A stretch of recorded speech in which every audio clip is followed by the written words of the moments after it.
I'm Carl Abbott, a product manager working with Linux on Microsoft Azure. Today, we're going to take a focused look at how to understand and improve Linux performance when your workloads run on Azure, whether they're traditional applications on virtual machines or containerized workloads on Kubernetes. When you first hear the phrase Linux performance, you might start to think about secret tuning flags or obscure kernel hacks, but realistically, those types of performance challenges are much rarer these days on Linux. Our session today will talk about what you need to know to get the most out of your Linux on Azure workloads. There's a common assumption that cloud automatically solves performance. More CPU, larger VM sizes, faster disks, we're done. But most real performance issues in the cloud don't come from virtual machine size. They come from workload behavior. For instance, we need to understand how the application uses CPU time, how it handles memory pressure, the I/O patterns that it generates, and how it reacts to network latency. When we don't understand what our workloads on Linux are doing under load, we often compensate by oversizing VMs, switching storage tiers, or adding retries, which can often raise the cost and rarely solves the root issue. So before you tune anything, you need visibility. And Microsoft Azure provides a strong observability story across all your workloads. This includes things like platform metrics, guest OS insights, logs, and integrations with open ecosystems.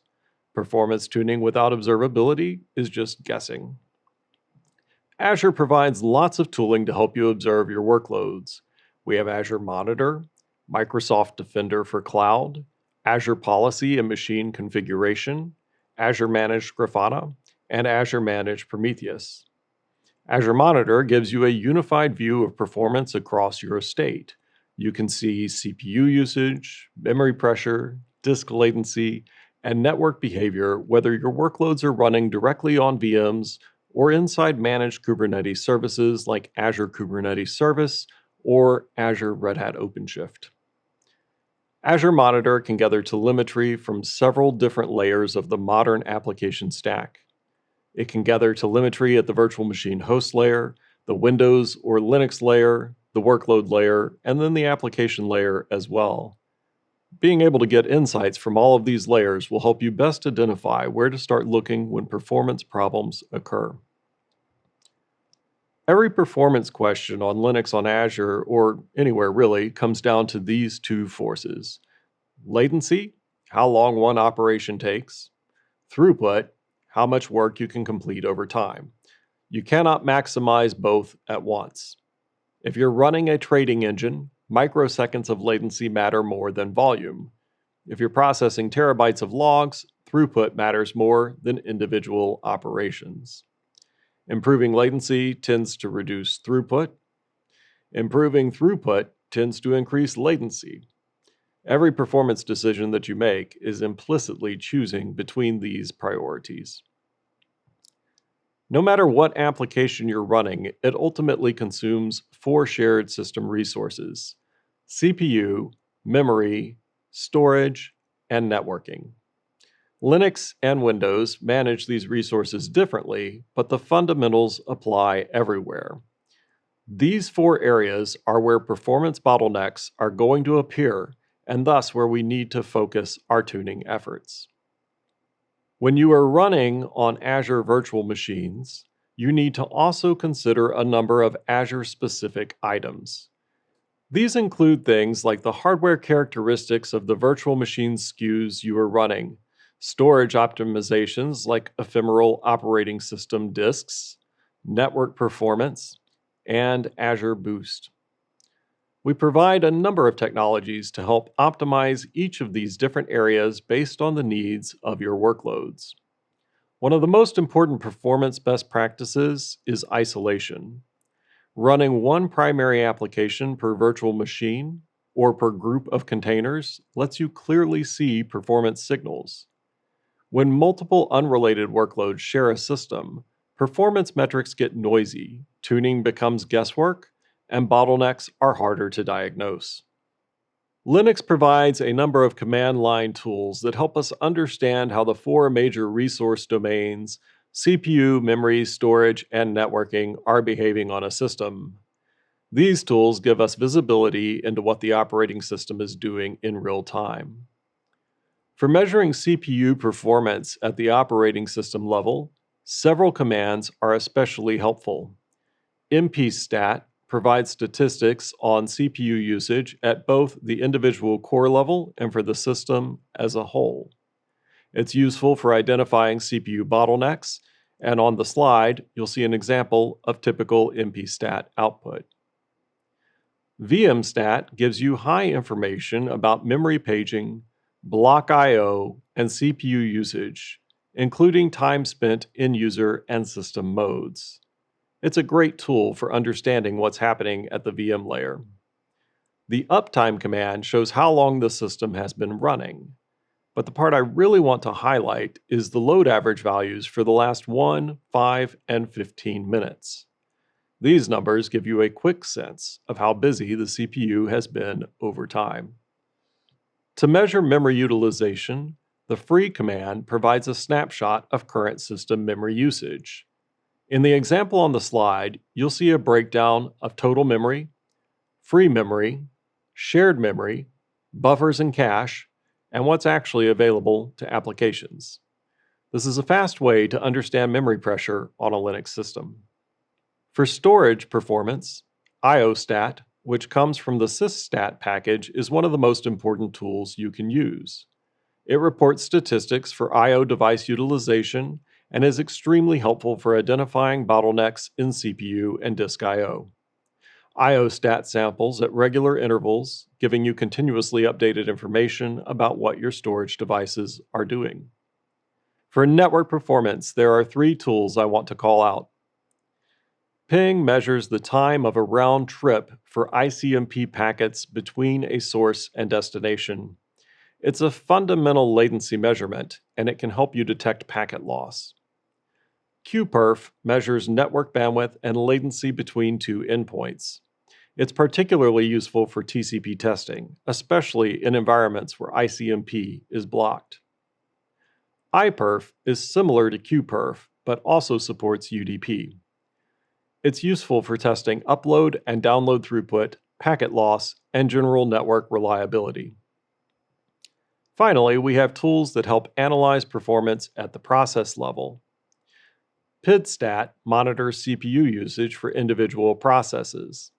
It helps you identify processes consuming excessive resources and can also report on memory usage, I/O, context switching, and thread activity. PS provides a snapshot of all running processes, including CPU and memory usage. And top gives you a dynamic, real view of system performance, including CPU consumption, memory usage, and process activity as it changes. These tools together give you a clear picture of how a Linux system is behaving and where performance bottlenecks may be emerging, whether on CPU, memory, storage, networking, or at the process level. Beyond traditional tools, modern Linux observability increasingly relies on an exciting new kernel technology known as eBPF, the Extended Berkeley Packet Filter. eBPF programs are run through a just-in-time verification process to ensure that they are safe to run in the kernel on a running Linux system. Because of the fact that they run in the kernel, these programs are powerful and can expose real-time metrics that were previously difficult to obtain. Open source tools like Inspektor Gadget let you safely observe system behavior, such as system calls or network activity, without modifying application code. This works across both VMs and containers and complements traditional monitoring.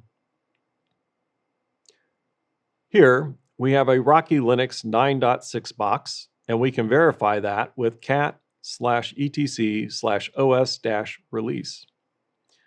This is Rocky Linux brought to us by CIQ using their official endorsed offering there. And on this box, I'd like to show you Inspektor Gadget. Inspektor Gadget is run with the IG command. And if I run IG, you'll see that there are a number of different options available to this command. If I want to run a gadget, gadgets are stored in OCI-compatible containers and container registries.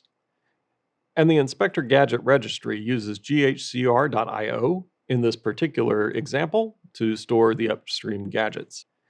And I would like to run the trace open gadget, which is going to show all of the open syscalls running on this kernel in real time.